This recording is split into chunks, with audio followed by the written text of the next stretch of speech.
నమస్కారం ఫ్రెండ్స్. ఇవాళ ఒక మంచి టాపిక్ గురించి మాట్లాడదాం. అది ఇన్సూరెన్స్. కొంతమంది మాత్రమే దీనిపైన అవగాహన ఉండి ఇన్సూరెన్స్ అంటే నచ్చుతుంది. ఇంకా చాలామందికి అసలు ఇన్సూరెన్స్ పట్ల సరైన అవగాహన లేక దాన్ని ఒక భూతంలాగా చూస్తారు. అసలు కొందరైతే ఇన్సూరెన్స్ అనే పదం టాపిక్ తీయగానే ఇది మనకు సంబంధం లేని అన్నట్టుగా బిహేవ్ చేస్తారు. ఒక్కసారి మనం ఓపెన్గా మాట్లాడుకుందాం. ఒక మనిషి ఎంతో కష్టపడి బిజినెస్ చేసి లేదా ఉద్యోగం చేసి సంపాదించిన సంపాదన అంతా భూముల మీద కానీ, బంగారం కొని కానీ, వెహికల్స్ పైన కానీ ఇన్వెస్ట్ చేస్తే ఒకే ఒక కుదుపు అది ఇంట్లో ఎవరైనా ఆరోగ్యం బాగోలేక మనం హాస్పిటల్లో జాయిన్ చేయాల్సి వస్తే సంపాదించిన సంపద అంతా అమ్ముకోవాల్సిన పరిస్థితి వస్తుంది. అవునా కదా?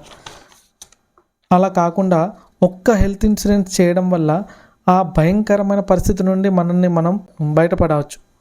అసలు మనం సంపాదించుకున్న దానిలో ఏది అమ్ముకోవాల్సిన అవసరం లేదు. అలాగే మనం ఏదైనా ఒక వెహికల్ తీసుకుంటే ఆ వెహికల్కి ఇన్సూరెన్స్ లేకుండా బయటకు రానిస్తారా?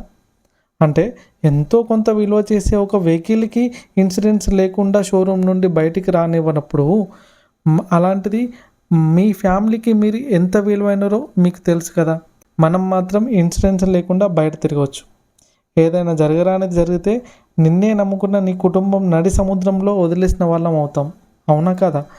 అసలు ఎందుకు ఆలోచించరు? ఇక నుండి గవర్నమెంట్ ఒక రూల్ తీసుకొస్తే బాగుండు కదా. పుట్టిన పిల్లవాడికి నుంచి ఇన్సూరెన్స్ చేయించాలని, పిల్లలు పుట్టినప్పుడే ఒక మంచి లైఫ్ ఇన్సూరెన్స్ చూపించాలి. అలాగే ఎర్నింగ్ స్టార్ట్ చేసిన చిన్న ఏజ్లోనే ఒక మంచి టర్మ్ పాలసీని తీసుకోవాలి.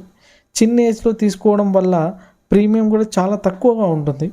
సంపాదన మొదలుపెట్టి చాలా ఇయర్స్ గడిచాక తీసుకుందాం అనుకుంటే ప్రీమియం కూడా చాలా పెరిగిపోయి ఉంటుంది అప్పటికి.